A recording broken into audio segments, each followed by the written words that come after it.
You take one look at the news and our lives can automatically be filled with anxiety and worry. Whether it be a car crash on the highway, whether it be border wars, whether it be a shooting in one of our neighborhoods, whether it be the upcoming election. The news headlines continually riddle us with worry and anxiety. So how do we live in this world and actually produce the fruits of the Spirit called peace when it seems like there is very little of it in this world? My name is Trent Jenkins. I'm privileged to be able to be the campus pastor at our Fallbrook campus. And I got to tell you, I wish I had a life of peace, right? I wish I could just wake up in the morning, sip my coffee, sit out on my balcony and not worry about a single thing that day. But I don't know about you, but that's just not my life. I continually worry about things despite how much I try not to. I got 2 little girls. I'm continually worried about how they're doing, what they're doing at school. Are they doing well at school? Are they fighting with one another? I've got a wife. I've got a marriage. I'm worried. How am I doing as a dad, as a husband? I run our campus. How's our church campus doing? All these things can end up seeming like worry, worry, worry. Have you been there? Are you there right now? Are you possibly driving to work or at work and worried what's going to be taking place with your finances? Oh my gosh. Some of you are like, oh, I want to turn this daily dose off. I'm worried right now. I'm sick. But we're talking about peace as part of the fruit of the Spirit. So how do we experience peace despite our circumstances? And the reality is that we need to take peace for a second and realize that peace is outside of our circumstances. Peace has nothing to do with what's currently taking place in your life, but ultimately where you place your hope, where you place your trust.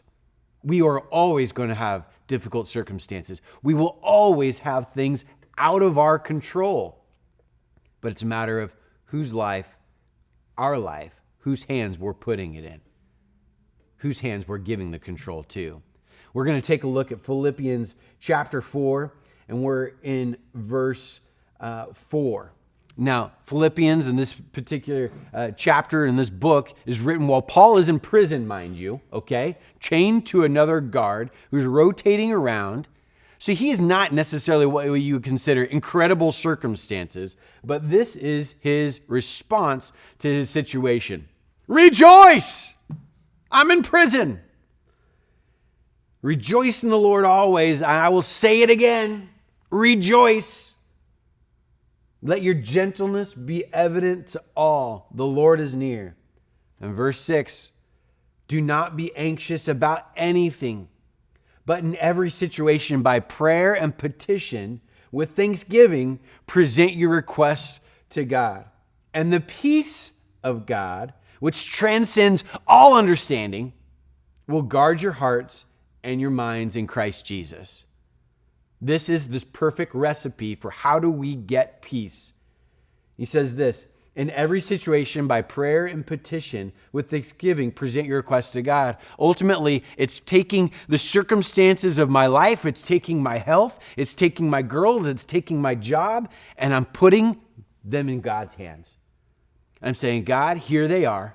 I'm going to do my due diligence. I'm going to work as hard as I can at being the best dad I can. I'm going to try to provide for my family. I'm going to try really hard at my work and my work ethic or at school and in my studies. I'm going to do my best in these areas. And then I'm not going to worry about it because I'm going to put it in your hands.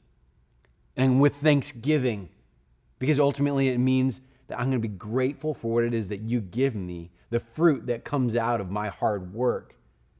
Present your requests to God. And then it says the peace beyond understanding will guard our hearts.